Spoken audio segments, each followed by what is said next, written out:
Welcome back. This is part 2 of my Marvel vs. DC argumentative series, where I'm going to try to explain why I like DC a lot better than Marvel. To make it fair, this episode, we're going to be looking at different storylines, and I'm going to compare two stories where I think they're similar enough in size, event, scope, and topic, or at least in the way I'm framing it. It's heroes versus each other, right?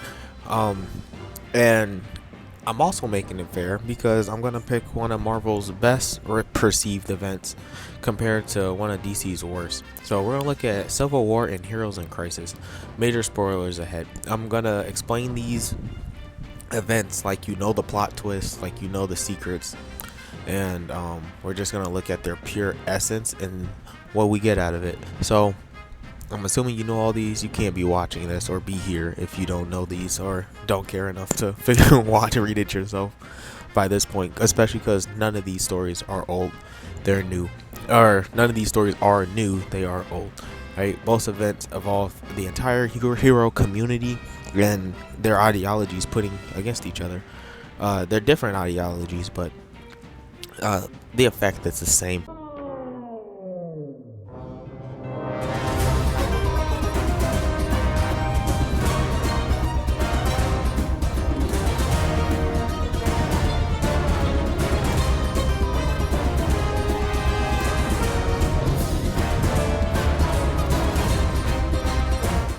On DC's worst end, we get Heroes in Crisis, which is a mental health piece in the form of a murder mystery.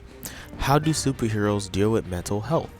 The recently appointed hope of the DC universe, Wally West, is about to find out. He's just taken help from the Trinity and coping through this new place called Sanctuary. Sanctuary is a place using Kryptonian tech and a lot of holograms where the Trinity set up anonymous therapy cottage where no one ever has to know you went or you go there, and you can speak and move freely and anonymously with these masks. And most importantly, people wouldn't know superheroes have flaws. When Wally West left the DC universe pre some crisis event, he had an entire wife and kids, living like Spider-Man supposed to. When he came back, the kids didn't exist, and his wife has an entirely different life. It's tragic, I know. At Sanctuary, he can live there with these holographic versions of the family he lost. He lived like this for a while, and you think it's helping, but it took its toll because he knew it wasn't real. Even though there are other real people at the Sanctuary, the robots were even trying to tell him, "You're not alone," over and over. But he didn't know that. He didn't realize that. He thought Sanctuary was a place they built just for him. While he broke, he lost control of his powers, and he ended up killing several superheroes who were staying at Sanctuary all at once. One of them is Poison Ivy. He then do what Flashes always do, and he starts to run. He framed Booster and Harley Quinn as at least one of the murderers at the same time, being able to trick Batman and Barry Allen and Superman with the way he laid the forensics and messed with the bodies and all that. And then he steal the confession tapes of I don't think he took all the superheroes, but most of the superheroes at Sanctuary. And then he linked them to who else but Lois Lane. He's running really fast. Then in this part, I lost the plot. He kills himself in the past, I think, and leaves his dead body in the future as part of the crime scene to throw everybody off, right? So everybody think he's dead. You, the reader, think he's dead, but he's actually the original murderer. Eventually, I think that starts some sort of time loop where he has to keep running back in time and placing his body there, killing himself over and over. But of all people, Booster Gold figured out that well, we can just make a clone of you and put it there, something something time travel. The day was saved. uh, um, af so before they saved the day, obviously, um, Lois does leak the tapes with Superman's knowledge, and by the end of the story, Wally is arrested for murder. The story is full of quote unquote character assassination moments, but I look at them as logical concessions Tom King to had to make to tell the story he wanted to tell. Tom King was more concerned with the message that this tragedy happened because Wally felt alone when he wasn't. He had real people going through similar, if not willing to go through the situation with him at Sanctuary, mirroring a lot of people's own battle with different mental health problems or PTSD or whatever in real life. Mirroring. But all of Sanctuary was hidden. All of that was hidden from Wally. Wally brought it out in a slightly dumb, very contrived way. But when stories go wrong like this, it's usually because of constraints put onto it. A lot of times it's like editorial stuff. In this case, that's what most people say it was. A lot of the common criticisms you get out of this story is the way it reads, because remember, the way I describe the story is not the book at all. It was a very spoiler heavy synopsis of it, but going through it, it's a murder mystery. Booster Gold and Harley Quinn are seen as very forced into this type of story. This is a story about trauma, and Booster Gold is not a character known for his trauma. He is an average dude, a goofball, a downright idiot from the future, trying to become famous and rich. And he's learning responsibility and how to be a superhero on the way. This book isn't about Harley Quinn. The Joker is never mentioned. It's not about her trauma. Harley Quinn has a thing with Poison Ivy, which is why she's at Sanctuary and involved in this. I didn't even mention the part where Harley Quinn outplayed the Trinity, all standing in one room at the same time. She's able to steal Wonder Woman's lasso, traps Batman in the lasso, and then escapes the building without Superman just following and catching her. The book feels forced in a lot of the action parts, but a lot of the storytelling is actually done through these hero confessional videos, the leaked tapes that Wally sent to Lois Lane. These aren't Batman and Superman's tapes, but I want to say maybe we did get one of them. I'm sure they were in there. Like, most of the tapes are no-name superheroes who might have gotten injured really early in their career, or so they just never been used again. Superheroes that hasn't been used again, and this is part of their explanation of why. But it wasn't well received because a lot of those heroes died. R.I.P. Lagoon Boy. In the end of the book, though, there is a real message buried in all the mistimed action and forced plots, and all of the heroes involved learned from this situation, and relationships were deepened, like Harley and Ivy and Booster and Blue Beetle. In contrast, you get something like Marvel's Civil War, a huge event pitting two fundamental different ideologies of how to be a superhero against each other. The real issue with Marvel Civil War is in its premise, the main plot. It's a genius plot. It's a great idea. It's a beautiful idea. After some incident went wrong involving some heroes, tell you the truth, it doesn't matter to the Civil War. It starts it, obviously, but it doesn't matter. It was a fight at a school. A bomb blew up. A lot of kids died. a lot of superheroes died. Only one person survived.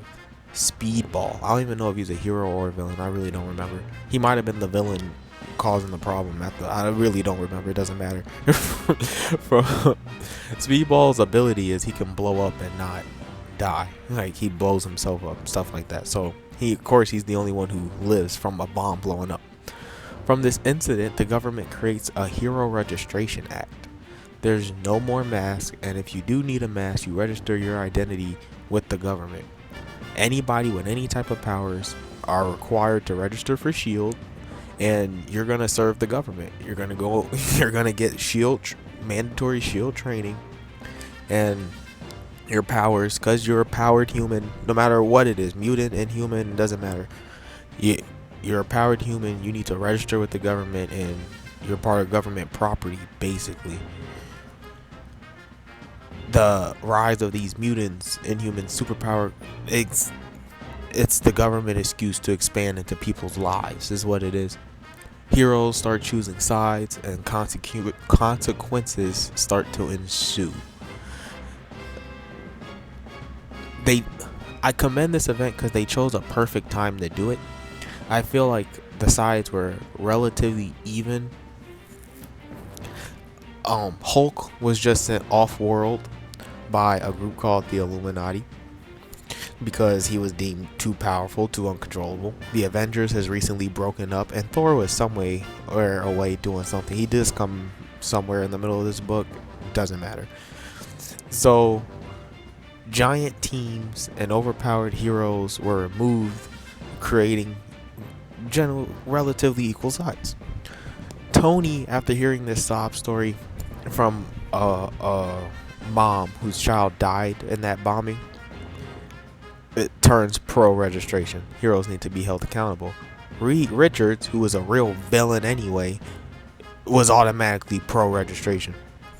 Ms. Marvel chooses pro registration, and the government makes this Avenger team called the Thunderbolts, which Speedball becomes part of in a way that nobody likes because he's so upset and distraught, having mental health problems over the initial bombing. He gains this ability where he can't use his powers anymore unless he hurts himself, and so he creates this suit that has a bunch of spikes, a spike for every child killed in the bombing, that he has to wear, that he designed, that he has to wear if he ever wants to use his powers. And he joined the Thunderbolts to, I assume, try to do something good. That's your pro registration team. The Thunderbolts is an Avenger team done by the government, full of supervillains, basically, kind of like their Suicide Squad. And it's a bunch of people that they can control, which is why they want them to form a team for them. She-Hulk is also pro registration, by the way. See? Criminal. Anti-registration is full of people like Captain America, Sue and Johnny from the Fantastic Four joins this. So the Fantastic Four even breaks up. Like, there's a bunch of all the teams are broken up for this event, which is great, and I think made it fair. And to tell you the truth, I don't even remember who else was on Cap's team, if I'm being honest. I should probably look it up, but can I tell you the truth? Don't care, and it doesn't matter for this for this story how it's gonna play out at the end. Let me tell you why. The next important character you want to know out of Civil War is Spider-Man. Spider-Man was initially pro registration because Tony went to him first and convinced him to sign up. He's like, that's the man thing to do. With great responsibility, or I mean, with great power, Peter, we need to hold ourselves responsible, right? He hit him with the sob story. Peter joins up pro, immediately says, I'll reveal my identity to the world, because that's the whole point of this pro, right? Hulk, keep Spider-Man responsible. We need to know his identity. And Aunt May promptly gets shot by the Kingpin. Promptly, within the same day, I promise. I promise. It was so fast. Promptly, Kingpin shoots Aunt May. Surprise, surprise, Peter turns anti-registration and double cross Tony.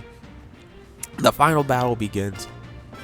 Big battle between Cap's side and Tony's side, and The fighting only end because Cap realized, after a lot of like first respond, like the people start attacking Cap, like firefighters, the cops, they're like, stop, like random ladies, they're like, stop, your guys the bad guys here in this situation, right? Cap only realized they should stop fighting, and he surrenders because they aren't fighting for the people. This war was not for the people. It's for the heroes. They're trying to protect themselves, their families, but heroes don't fight for themselves. They fight for the people. So Cap surrenders, being the bigger man in this situation. Even though he is right, he surrenders, and that's the end of the Civil War story. It leads into the event called Secret Wars, I'm pretty sure, because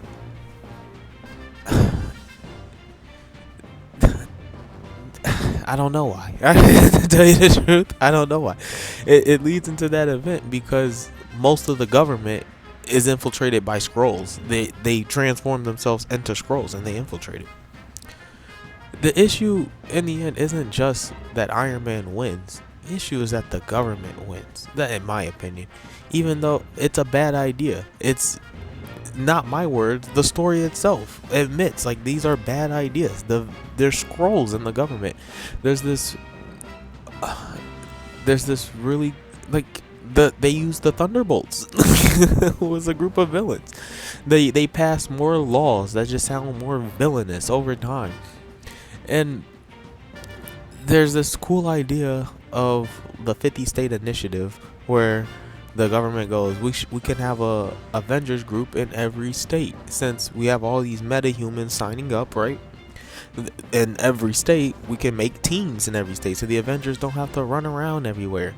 And that makes sense. That would even be a cool book series. This was also around the time of the New 52, so it wasn't unreasonable. DC already set a precedent where we can do 50 series at once. That's a 50 state initiative. Would have been kind of cool to see, not under these pretenses. Spoiler, it never happens. We never get something like this. It was just an idea. But that's a good idea, just like how the Superhero Registration Act as a storyline is a good idea. It's just not executed, and ultimately the good loses in this story.